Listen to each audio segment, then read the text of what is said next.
everyone. So just to give you a quick overview of how to use the OCCRP VIS tool for your assignment next week.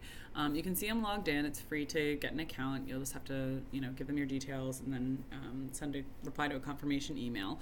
And I did this by doing a metro rather than a geo because I'm not looking at geographic relationships so much as company relationships. And this is a project that I started yesterday about Lennar Corporation, which is I believe is owned by something called U.S. Insurers, and Stuart A. Miller is the CEO and director. So if I wanted to add another person to that, I have Diane Bassett, who's also a director. And so to do that, all I do is hit the plus button down here. I'm going to say this is a person. Her name is Diane Bassett.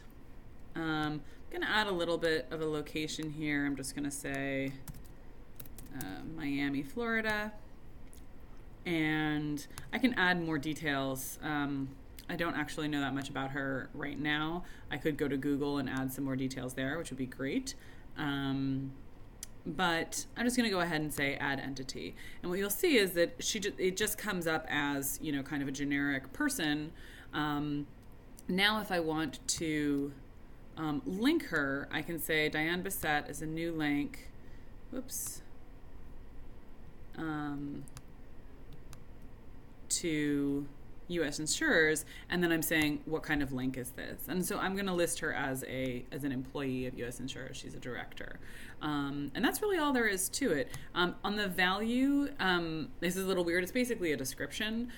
So for value, I'm going to say her title with U.S. Insurers appears to be, here she is at Lennar Renault. Her position is director. So I'm going to go ahead and put director in as the thing, and then of course I can add additional information like I might decide to add the Open Corporates link here to give a little bit more detail. So obviously what you want to do in a case like this, and this is good practice for pretty much everything, is you want to save the documentation that you have for the thing. And you can see that I can actually just kind of move things around here as I like. It's a really nice drag and drop interface.